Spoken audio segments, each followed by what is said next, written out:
Welcome back, internet friends. So today I am blessing you with another video from myself about the Jack and Lilly case. I've been thinking about this all day, and like most days, I think about all missing children's cases, and some things just really bother me. They stick out. Certain words used, certain phrases, just certain things that happen along the way in these cases. And today, Jack and Lily's case has been going through my mind. So we're going to get started, and we're going to go back to the very first day that Jack and Lilly disappeared. Well, we were told that they disappeared, and that was on May 2nd, 2025. Jack 4, Lilly 6. Before we get started, please make sure that you hit that like button and the subscribe. That way you're notified when I update with these videos. Now let's get started.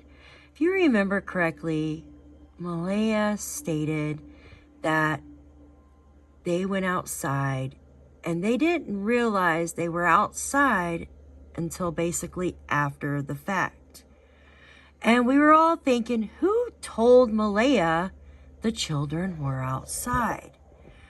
Well, we soon found out that it was Janie, Daniel's mother, who lives in the RV about 25 to 30 feet away from the trailer where Jack and Lilly slept. Now, if you remember, Malaya was like, yeah, we didn't know that they got outside until later. The sliding door is virtually silent.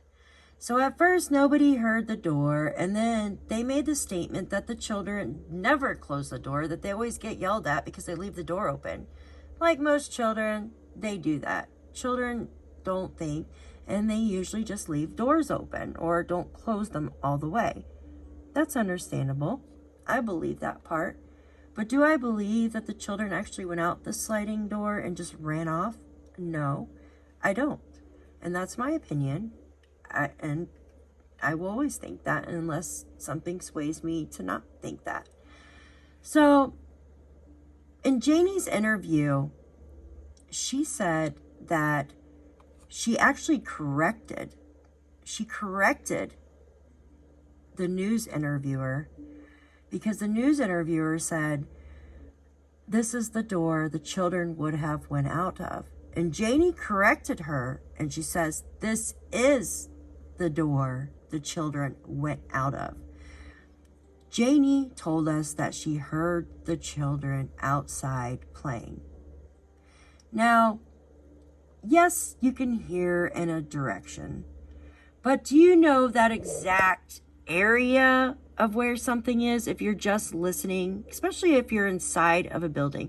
Like per se you're sitting in your living room right now and you hear a noise.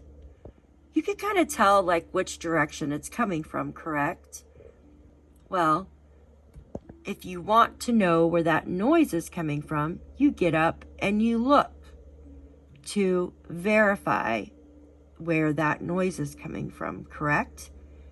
So what I'm getting at is, how is Janie so absolutely positive that the children, Jack and Lilly, went out of the silent sliding door? Now, later on, Daniel says, we kind of heard it. It's nearly silent.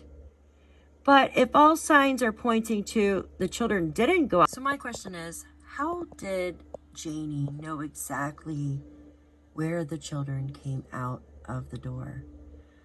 How did she know exactly where they were playing, other than kind of taking a wild guess? The children usually do play in that certain area.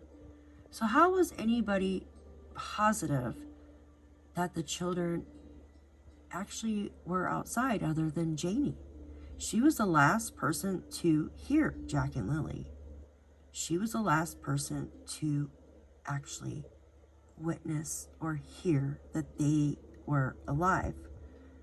So let's get on to our next part. It's that on Wednesday, they all went to Patty's, which is Malea's grandmother's, to do laundry. And they did this at 2 o'clock in the afternoon. Okay, that's new. I didn't know they actually went at 2 o'clock because Janie said that she didn't really know what time, other than when they got home at 10, because Janie said, you're getting home kind of late, aren't you? When Daniel was walking, he goes, I would have been home earlier. Remember that part? All right, now it says they were at Patty's, including Jack and Lily's babysitter. Okay, babysitter, that's new info. Went to Malea's grandmother's house to do laundry at 2. So who's Jack and Lily's babysitter? That's new, right? More than an hour later, Brooks Murray, which is Malaya, took the baby with her to get a license plate for her car, while Daniel stayed at her grandmother's house with Jack and Lily. And remember, that's when Lily got the black eye, because he said that she was playing with a Tonka truck and somehow the truck popped up and hit her in the eye or something like that. So we haven't heard from Patty, which would be Malaya's grandmother, or the babysitter, which I thought that's pretty interesting too. We don't even know who this babysitter is. But I would like to know when Lily actually received this black eye. Did she receive it when Malaya and everybody were gone, and it was just Daniel watching Jack and Lily? I'm just curious about that. Like, what do they talk about on the way to get a license plate for their car? And is she just driving around with no license plate? That's curious, right? Like, did she have a paper license plate? Or not sure how they do it in Canada, but here in the States, like, the dealership will give you like a paper license plate until your license plate comes in the mail, or you could pick it up from the dealership. I'm not sure how they do it there in Canada. Maybe probably the same. Anyways, it says more than an hour later, okay, Brooks Murray took the baby with her to get the license plate for the car. So probably around 3:30, I guess, but it doesn't say like really what time like they got back. So let's look down here. It says according to the documents, they went to the Ultramar in Millbrook to get gas, and she stopped to get a vape for Daniel at High Grade. Okay.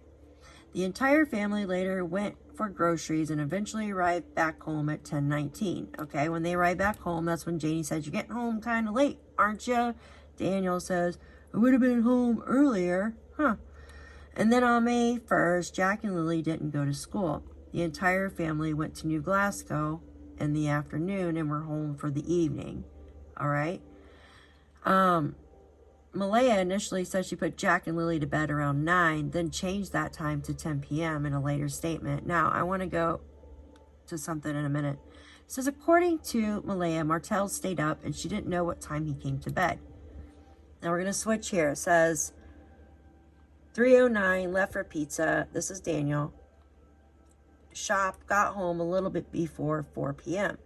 I got my tools together and helped work on the fence. I came inside when it started to get dark, so around 8 or so. Kids are already in the bed. We're just going to stop there for a minute, but we're going to go back here, because if he came in at 8 o'clock, Jack and Lily went to bed at 10 o'clock p.m. So Jack and Lily were up for 2 hours after Daniel got inside. I mean, it's a trailer. It's not a very big place, so I'm sure that he would remember something like that, right? But no, he says that the kids were already in bed. What's going on there? How could you not remember something like that? That's actually a pretty big thing. How do you not remember if you've seen the kids or not? He says, I flicked on the kids' room light around midnight. What? Who does that? Who flicks on a light when two sleeping children I mean, it just makes no sense. Around midnight. And then it says 12 p.m. kids are sleeping. A little while later, I go into bed. Okay. So he turns on the light on the kids while he's using the restroom, just to check on them. And then he goes to bed after that. So say around like 12:15, 12:30. So remember, if we go back and think about that car going up and down, that 5-speed car, that started around midnight. That's curious, right? And then he starts with Malaya marks the kids absent from school at 6:17, 6:18 a.m. Okay? So right there is an inconsistent statement. That's a pretty big thing. Like, how do you... Okay, like, if I'm trying to think of what I did yesterday, I'm going to remember big parts, like, you know, who I saw and stuff like that, and if the children were asleep when I came in or not. I'm going to remember that. Little things, maybe not. You know what I mean? Little things I might not. So, right there is aggravating to me, because I know that, in my opinion, this entire thing is fabricated. The entire story from Thursday evening to the Friday, in my opinion. It says, according to Malaya, Martel stayed up and she didn't know what time he came to bed. Well, the Daniel just told us that he went to bed a little bit after midnight, after he turned the lights on the kids while they were sleeping. She says she heard the kids giggling, laughing, and talking to each other in their shared bedroom in the early hours on Friday, May 2nd. She was fading in and out of sleep, but when she heard silence, she told Martel that they started checking inside and outside their home before she called 911. Now, they never checked Janie's RV. Why not? The kids could have been in there, because it seemed like Janie was the one who always, like, watched them when they were outside. Or she would text Malaya, hey, your kids are outside. But that morning, she didn't. So it's very odd to me. Now, I just want to read this part, because I have this statement from Janie about the pink blanket. And this has been a big thing, because Daniel says he gave the RCMP the pink blanket. He really pushed for the DNA off that, and now they're analyzing it with forensics and stuff like that. But remember, Daniel said that he was the one who opened the trash bag inside of the trash can to show the police for the other piece of the blanket. Okay? Says relatives of Malaya came out of the woods saying they had found a pink blanket down the road from the children's home. The blanket was seized by RCMP and photographs were taken. According to the documents, a police dog walked for about 1 kilometer in the area and did not pick up a scent. Then it says another piece of the blanket was seized from a garbage bag in a bin at the end of the family's driveway. Martel tells CBC it was the same blanket, but it had been ripped apart. So remember, the other piece was inside of a trash bag and inside of a can. And basically, he had Justin film him or something like that while he was opening that. I remember, I think Logan, his cousin, said that. And he was the one who called the RCMP over to look at that. Says Malaya told police it was Lily's LOL doll blanket that she had sometimes dragged around with her, but had decided she no longer wanted it. Martel had been using it to stop a draft around the door, according to her statement. Malaya took the blanket from the door because the weather was getting nicer about a week before, and she threw it in the garbage. She threw it in the garbage. Do you guys see that? She threw it in the garbage. Well, in this next clip that I'm about to let you listen to, and showed the RCMP officers the rest of the blanket. And I can vouch for the blanket being put in the garbage, because I seen the day that Daniel put it in the garbage, because I told him not to bag it too heavy. So Daniel did put the blanket in the garbage. it's Janie. And she's telling Daniel about, don't fill that trash bag up too heavy, buddy, while he's putting the pink blanket in the trash. So guys, what's going on here? Why is there so many inconsistent statements? It's this person doing this thing. It's this person doing the same thing. This is crazy. Okay, so Malaya threw it in the trash here. The document said. There was already a piece missing from it when she did that because Daniel ripped it off when he put it up. Put it up. Where did he put it up at? I thought it was just used for underneath the door. Had been using it to stop a draft around the door. Huh. Okay. And here it says put it up. So strange, right? RCMP have previously stated or said the pink blanket that was seized on Landsdowne Road earlier in the search as being examined, basically. Wow, guys. And then it goes on to talk about the boot print found in the nearby woods was also taken for lab testing. Investigator Prominent states that the boot print it was a size 11, confirmed size 11. That was the one found in the nearby woods. So was this one found on the pipeline or found in the actual driveway? You guys know? If you do, comment below. I want to hear what you guys have to say. But yeah, I'm not going to make this too long, but just some things that popped out to me. And we all know the inconsistent statements in this entire case.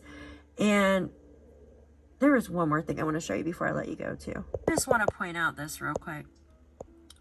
Us three on the property did not harm the kids. I just look at certain writing and it's just me. But he wrote out did not. Usually people like do didn't, you know, or haven't, didn't, isn't. They don't usually write out did not. I don't know. That just kind of sparked my attention. Maybe it's nothing. But what do you guys think? I want you to leave a comment below and let me know your thoughts. And thank you for watching.